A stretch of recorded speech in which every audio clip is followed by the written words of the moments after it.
मंगल करण वीतराग विज्ञान नमो ताहि जाते हरहुंता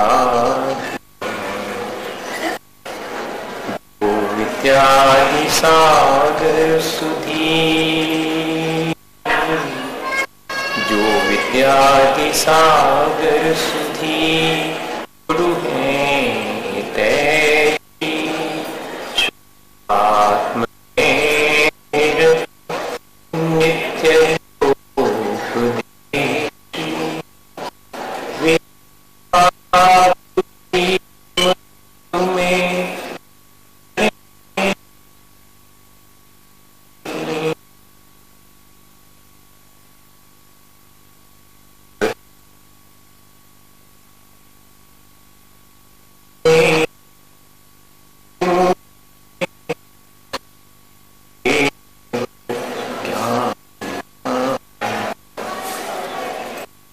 भगवान की 10 लक्षण पर्व की गुरु और विद्यासागर मुनि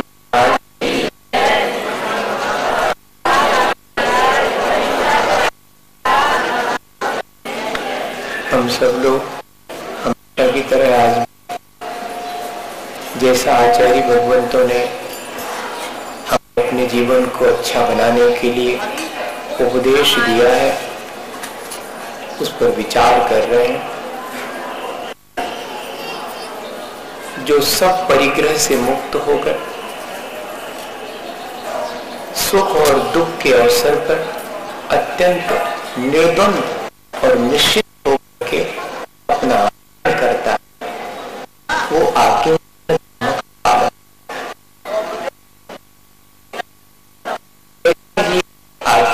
का भाव हमारे भीतर भी आना। हमने सहनशीलता सीखी, विनय और कोमल होना यह भी सीखा। हमने सरल और पवित्र होकर के क्या सच्चाई है उसको जानना, अपने जीवन को संयमित करके इस देह के माध्यम से कर्मों की निर्जरा के लिए जो तपस्या हो सकी वो हमने करी। समस्त जो पर पदार्थ थे उनके प्रति हम भाव छोड़ा।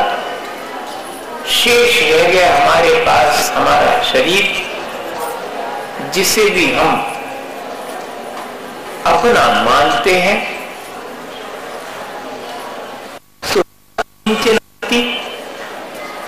अकिंचना तो शरीर भी नहीं है, ऐसा जो भाव मेरे भीतर उत्पन्न होवे तब आकिंचन भाव, ऐसा धर्म अपने भीतर में आवेगा। आज आकिंचन धर्म पर हम विचार करें। बद्धते मुच्यते जीवो सममो निर्ममो क्रमात् तस्मात् सर्व प्रयत्नेन निर्ममत्वं विचिन्त्येत्। आचार्य भगवंत कह रहे कि इस संसार में बंधन और मुक्ति का कारण तो एक ही है। जो ममत्व भाव जितना पर पदार्थों के प्रति रखता है वह संसार के बंधन को स्वीकार करता है। अगर संसार के बंधन से मुक्त होना है तो जितना निर्ममत्व भाव हो सके अपने जीवन में लाने का प्रयास करें। निर्ममत्व भाव का अर्थ प्राणी मात्र के प्रति निर्दय हो जाना ऐसा नहीं है। निर्दयता और निर्ममत्व लगता एक जैसा है, लेकिन अत्यंत दया भाव से युक्त होकर अपने जो पदार्थ यहाँ तक कि शरीर भी है उससे भी ममत्व का भाव, मूर्छा का भाव, गाफिलता का भाव नहीं रखना। अहमिको खलु शुद्धो दंशनमयो नान अहमिक को खलु तुझो भूल गया। दनसन मय्यो नान चरित ऐसा कुछ है, मैं याद नहीं आ रहा मुझे। मैं एक अकेला हूं, मेरा स्वभाव तो ज्ञान दर्शन रूप है। जितने भी दूसरे भाव हैं राग द्वेष के वो मेरे। इस तरह का जो भाव है वह मैं अपने भीतर लाऊं तो मैं सुखी हो सकूंगा। इस तरह का अभ्यास भी अपन को करना चाहिए। पर पदार्थों से ममत्व छोड़ना बहुत आसान है, लेकिन अपनी देह के प्रति ममत्व भाव तो बना ही रहता है। देह पर आने वाले सुख दुख में अपना समता भाव नहीं रख पाते हैं, उसे आत्मा का ही सुख दुख मान लेते हैं, क्योंकि देह के प्रति जिसका जितना महत्व भाव है सो देह के माध्यम से जो सुख दुख की अनुभूति होती है सो उस व्यक्ति को उतनी ही अधिक होगी। और अगर देह के प्रति निर्ममत्व भाव है तो देह पर आने वाले सुख दुख का एहसास हम समता पूर्वक करें और सुखी हों। एक अकेले हों तो ही सुख है, दो में द्वंद है। द्वंद तो तभी होगा जब कोई एकाकी हो। एक राजा को सुखी होने का बड़ा चाव था कि मैं भी सुखी हूं। एक बाबा जी से पूछा कि सुखी होने का क्या उपाय है। सो बाबा जी ने कहा कि देखो, वास्तव में तो सब पदार्थों का त्याग करोगे तो सुखी हो, तो हमसे नहीं बन सकता। आप तो कुछ सरल सा उपाय बताओ। तो कहते ऐसा करो, जिस व्यक्ति को बहुत सुख हो जीवन में उसकी पोशाक, उसके कपड़े तुम पहन लो। लो जी, तो बहुत। राजा साहब ने अपने मंत्रियों को, सिपाहियों को, सबको खोज कर जो अत्यंत सुखी हो वो के कपड़ा ले आओ, उसकी पोशाक ले आओ। अब सब ढूंढने लगे। जिस पूछो तो वो ये कहता कि फलाना दुख है, कोई कहता सब ठीक है, फलाना दुख है। तो कोई भी पूरी तरह से सुखी नहीं मिला। जब पहुंचे ढूंढते ढूंढते तो एक व्यक्ति अत्यंत प्रसन्न अवस्था में पेड़ के ऊपर बैठा हुआ बाजा बजा रहा था। आनंद से ये ज्यादा है तो कि भाई तुम खुश हो, जीवन कहां बिल्कुल खुश बहुत है। तो लोगों ने कहा लो हमारी ले आओ।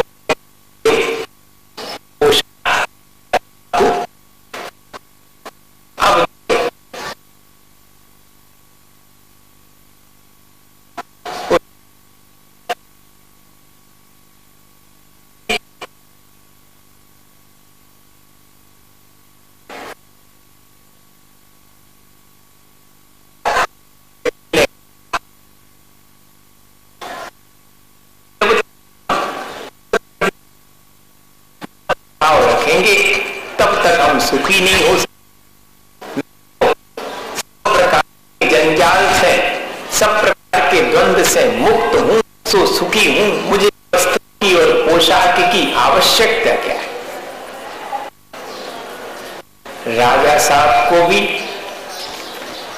मुनि महाराज ने तो यही कहा था, पर देर से समझ में आया कि पोशाक तो पहनने का भाव ही राग का है और नहीं पहनने का भाव तो द्वेष का है। सो राग द्वेष दोनों से रहित होकर के जो अपनी स्वाभाविक को प्राप्त करना चाहिए, श्रेष्ठ तो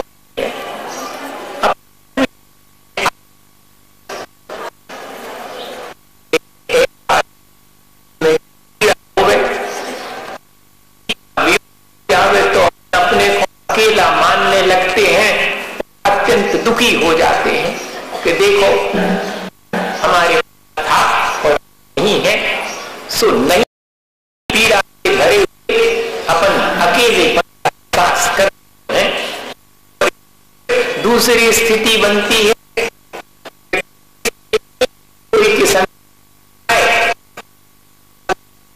कोई ने पूछी के काय को नहीं है तुम संसार में को नहीं है, सब अकेले। तो बस अकेलापन है भैया, ऐसा भी अपन के जीवन में अकेला आता है, लेकिन और निबंध होकर के अपने में स्वयं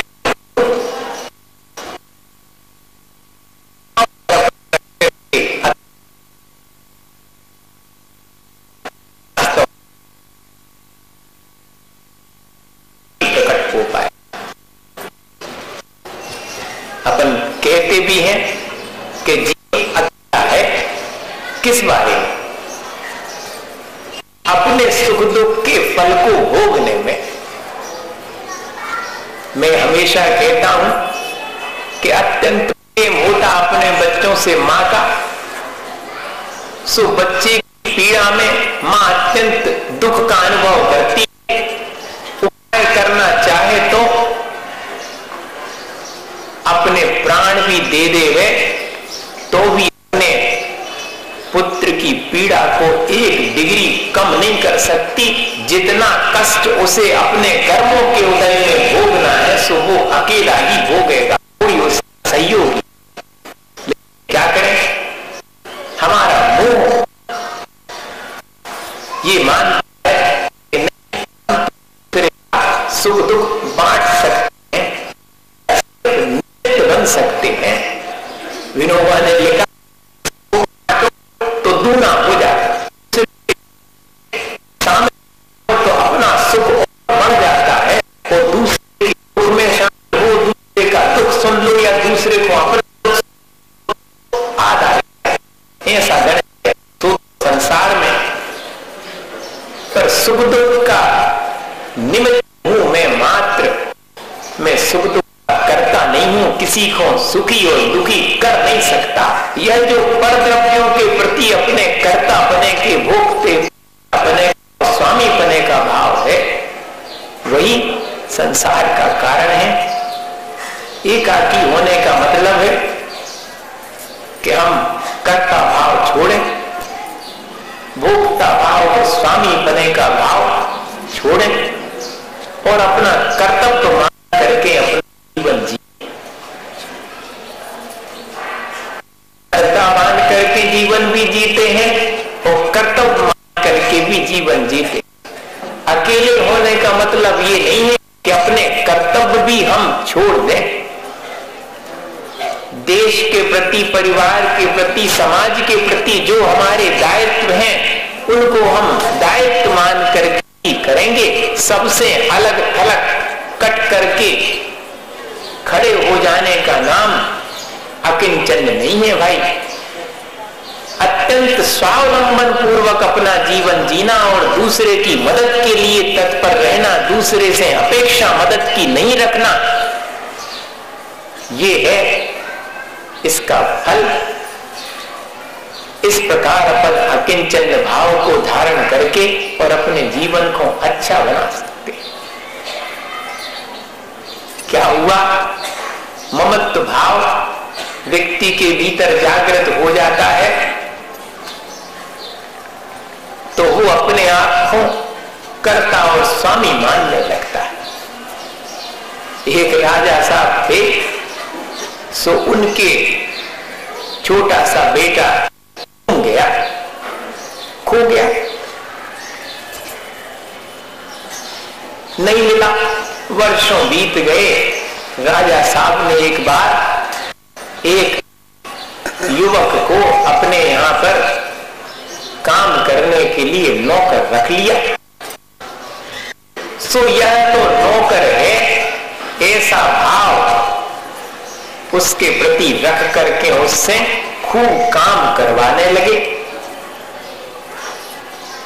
बहुत अधिक काम लेने की वजह से उस युवक को ज्वर हो गया, बुखार आ गया, बीमार हो गया। बीमारी में राजा साहब का ध्यान जब अपने उस नौकर की तरफ गया, सो हाथ पर बने हुए निशान को देख करके सेठ जी मोहित हो गए। निशान पहचाने कि यह निशान तो मेरे बेटे के ही हाथ पर था, हो ना हो यह नौकर मेरा ही बेटा है जिससे मैं काम ले रहा, आज बीमार हूं। अभी तो नौकर जैसा भाव था, सो खूब काम लेते थे, अब उसी के पैर दबा रहे हैं, सेवा कर रहे हैं, लेकिन बचा नहीं सके। ज्वर तीव्र होने से प्राणांत हो गया, आप सिर पटक करके रो रहे हैं। भाई ऐसा ही अपन करते हैं, पर द्रव्यों के प्रति ममत्व भाव रख लेते हैं। अगर नौकर को भी अपना कर्तव्य मान करके वो ठीक से उसका जो पोषण करने के लिए योग था वो दिया होता, तो काय को ऐसी स्थिति आती। जब ममत्व भाव जागृत हुआ, मेरा पुत्र है सो सब सेवा में इतना करना, प्राणी मात्र के प्रति अपने मन में भाव है, किसी के उपयोग करने का भाव नहीं आवे। अपने जीवन में यही है कि सब जैसे सारा संसार हमारे अनुसार चले, हमारे उपयोग के लाने हैं, हम जैसा चाहें सो उसका उपयोग करें। नहीं भाई, हमें ऐसी अपेक्षा दूसरे से नहीं रखनी चाहिए। हमारे सुख दुख में दूसरा निमित्त तो हो सकता है, लेकिन हमें सुखी दुखी नहीं बना सकता। ऐसा भाव रख करके अपना कर्तव्य यदि अपन करते हैं तो इस आकिंचन धर्म को प्राप्त कर सकते हैं। आकिंचन धर्म तो तभी आएगा जब अपने भीतर निश्चिंतता और निर्द्वंदता आएगी, जब अपने सुख दुख को भोगने वाला मैं अकेला हूं तो दूसरे से शिकायत का भाव होगा। देखो हमारे ऊपर तो दुख आओ, फलाने ने दुखी कर दिया। अवस्था में अक्सर बड़े बूढ़े लोगों की अपने बच्चों से शिकायत होती है कि देखो जरा भी सेवा नहीं कर। भाई हमारे पुण्य का उदय हो तो शत्रु भी सेवा करे, और अगर पुण्य का उदय नहीं है तो सगा भाई भी, बेटा भी सेवा के लिए उपस्थित नहीं होगा। सो ऐसी अपेक्षा रख के और दीनहीन क्यों होते हो, और मेरा सेवा करते हैं, ठाट बाट है मेरा, तो ऐसा अहंकार करके अपना संसार क्यों बढ़ाते हो। ने अहंकार करना, ने दीनता का भाव आना कि मेरा तो कोई नहीं है या कि मेरे तो सब है, ये दोनों ही दीनता और अहंकार के भाव को संसार आने वाले हैं। मैं अपने सुख दुख का भोगता, मैं परद्रव्यों का करता हूं। ऐसा यदि अपने भीतर भाव आ जाए और अपना मान करके अपन कार्य संपन्न करें तो अपने जीवन को अपन सार्थक बना सकते हैं, सुखी बना सकते हैं। मिथिला नरेश थे, राजा साहब थे, उनको एक बार दाह ज्वर हो गया, बड़ी दाह उनको उत्पन्न हुई। एक तो ज्वर भी था और फिर दाह ज्वर, अत्यंत वेदना, बड़े शीतोपचार सब किए गए। राजा साहब थे, सो किसी ने वैद्य ने बताया कि राजा साहब को लेप लगाया जाए चंदन का। अब इतना सारा चंदन कौन घिसे, तो जो रानियां थीं राजा साहब के, उनने कहा कि यह कार्य तो हम कर देंगे, हम चंदन घिसेंगे जिससे कि राजा का लेप तैयार हो सके लगाने के लिए चंदन का। सो लेप घिसा जाने लगा, बाजू के कमरे से लेप घिस रहे थे सब रानी लोग। सो रखी थी की बहुत ध्वनि होने लगी, आवाज लगी, तो राजा और रहे हो इतनी आवाज आई। रानी साहबा से कहा कि राजा साहब अपन तैयार कर रहे, लेकिन राजा साहब को पीटा इस ध्वनि से। राजा के मन में विचार आया कि क्या उपाय हो सकता है। सो थोड़ी देर के बाद वो उपाय करने के बाद जब चंदन घिसा जाने लगा तो ध्वनि नहीं आई। तो अब राजा को दूसरा विकल्प कि क्यों ने चंदन घिसने को लगाने को बोला, वो घिसा नहीं जा रहा क्या? तो मंत्री ने कहा चंदन का लेप तो वैसा ही घिसा जा रहा था, वैसे ही घिसा जा रहा, आवाज क्यों नहीं आ रही? तो मंत्री ने कहा साहब ने और सब रानियों ने करके एक चूड़ी आवाज तो आती है, कहां से आएगी? आवाज नहीं आ। राजा साहब को इतना ही पर्याप्त था। में विचार आया कि अरे इस द्वंद्व की वजह से ही सारा संसार है, सारा झगड़ा दो का है, मैं एकाकी हो जाऊं तो अत्यंत सुखी हो सकता हूं। सो मन ही मन संकल्प कर लिया कि यदि इस जात से मैं मुक्त हो जाऊं, पात्र में भोजन करूंगा, एकाकी चरण। रात निकली और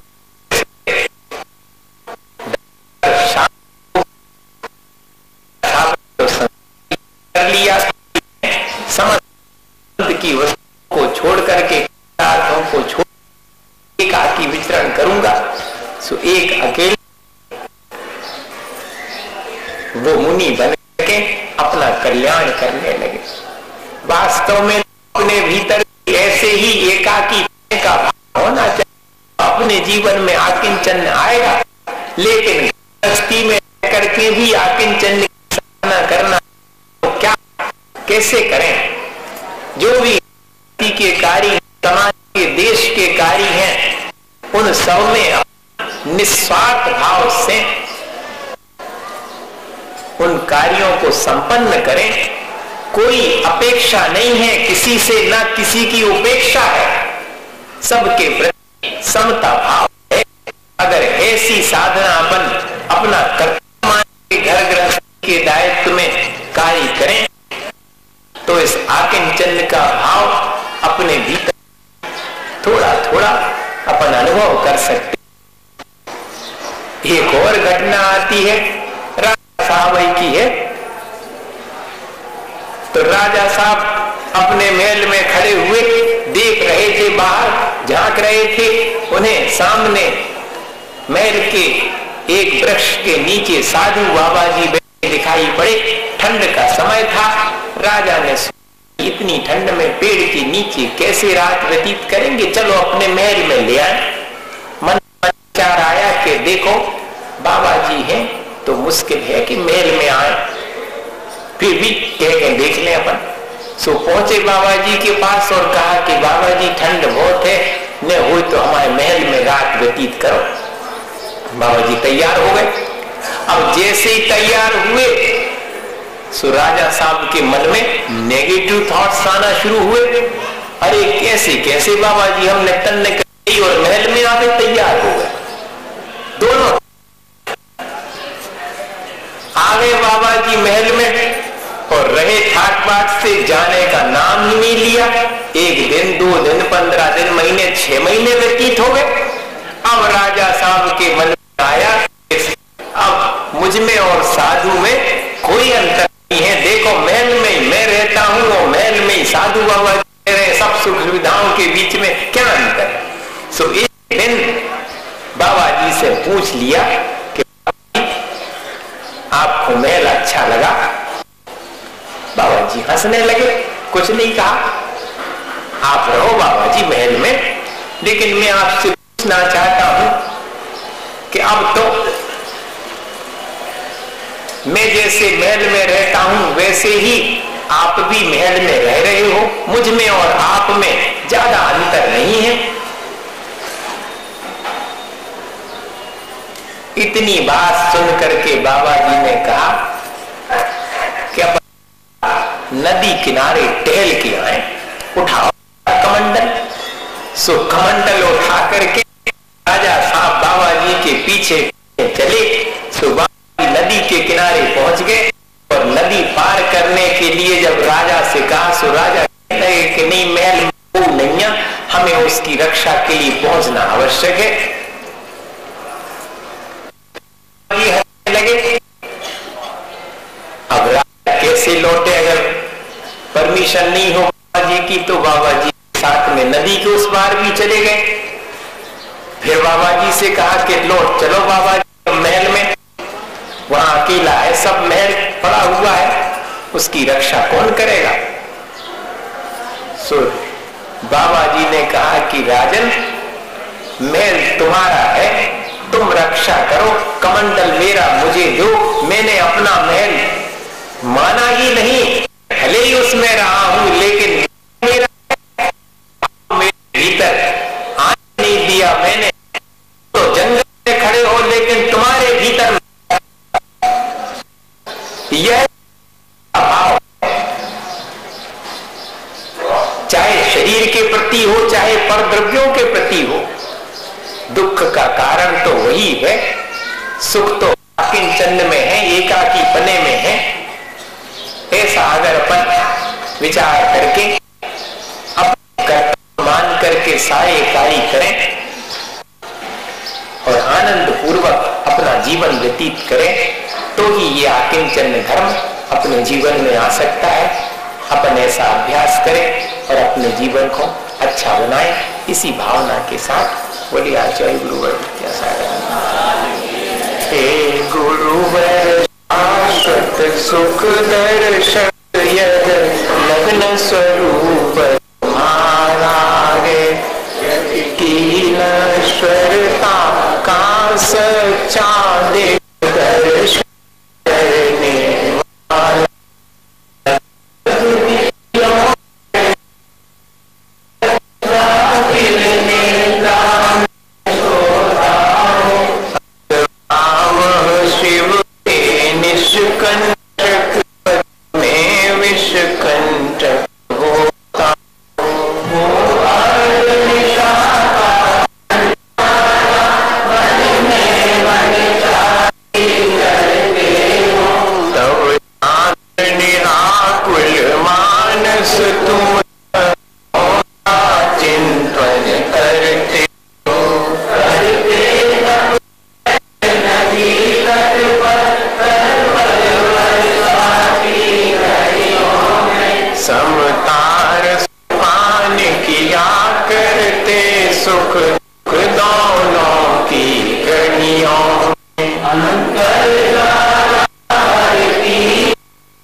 नमस्ते।